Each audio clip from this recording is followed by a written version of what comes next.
Why don't people take you seriously? Fix this body mistake: dominant posture plus spatial awareness. In our lives, whether at work, at a party, or even among friends, we often face the feeling that we are not taken seriously. Our words seem to carry no weight, our ideas are ignored, and we ourselves may be interrupted or completely overlooked. We try to be competent and say intelligent things, but still feel that something is wrong. We tend to think it's due to a lack of experience, low status, or insufficient voice volume. We diligently work on our knowledge and verbal skills, but the problem persists.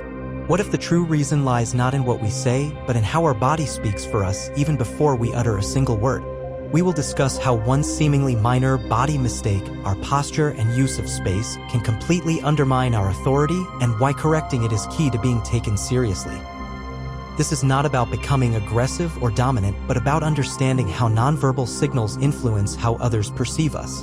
In the first part, we touched upon the paradoxical question of why our words often carry no weight despite our competence, and suggested that the reason lies in nonverbal signals, our posture, and use of space.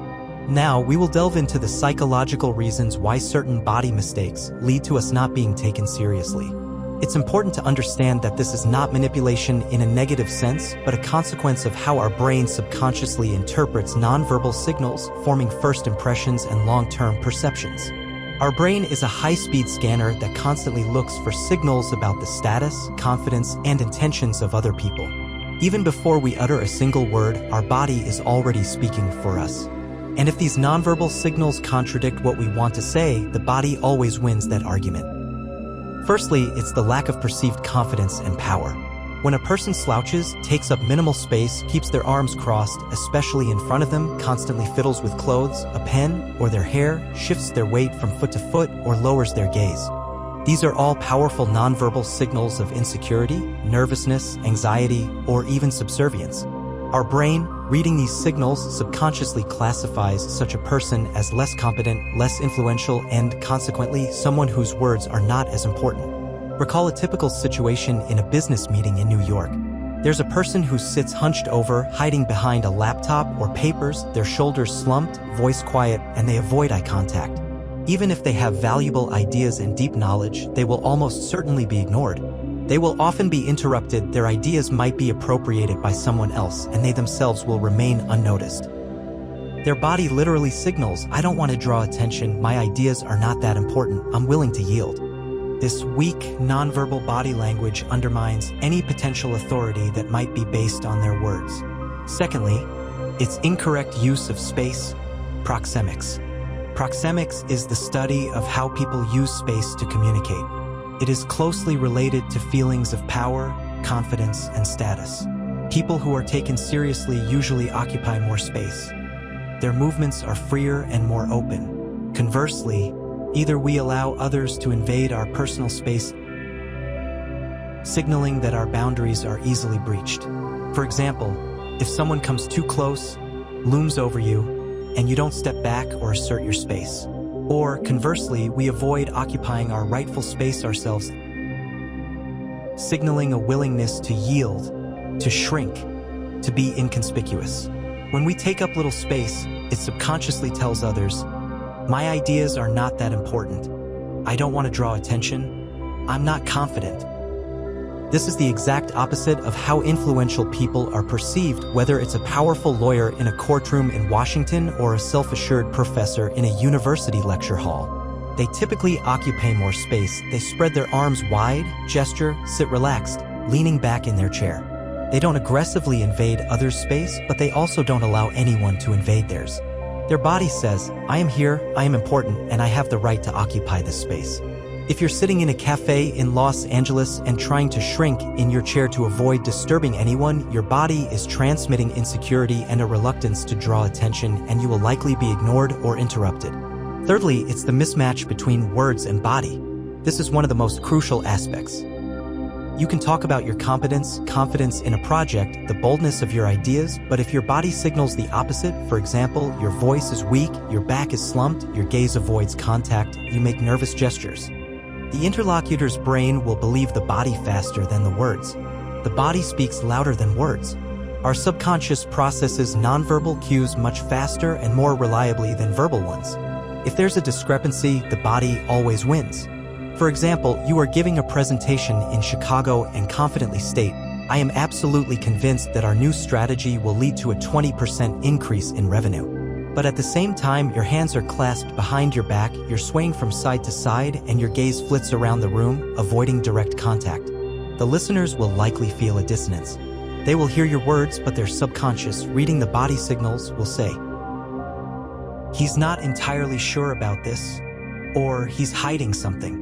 The result, a lack of trust and disbelief in your words, regardless of their content. Fourthly, it's violating expectations. In Western culture, especially in a business environment, there are unspoken expectations about how a confident, competent, and influential person should look and behave. Deviating from these expectations can lead to you being taken less seriously, even if your actual abilities are high.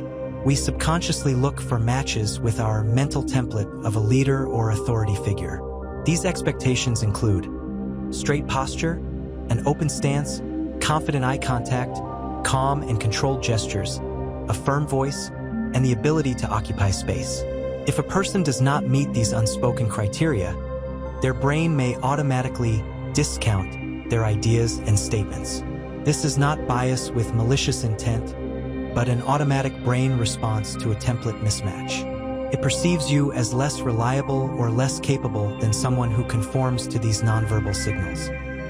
All these factors acting jointly create a powerful nonverbal image of a person who is difficult to take seriously, regardless of their real abilities, knowledge, and intentions. Your body, unfortunately, transmits a signal of your insignificance that drowns out any words. In the next part, we will move on to more specific ways to correct these body mistakes, turning them into a psychological advantage that will help you be heard and respected. In the first part, we discovered that the reason we are not taken seriously often lies in nonverbal signals, and in the second, we delved into the psychological mechanisms that cause our body to undermine our authority, lack of perceived confidence, improper use of space, mismatch between words and body, and violation of expectations. Now, we will move on to more specific ways to correct these body mistakes, turning them into a powerful psychological advantage that will help you be heard and respected. This is not aggression, not an attempt to dominate others, but a manifestation of inner confidence and competence that your body will transmit to those around you.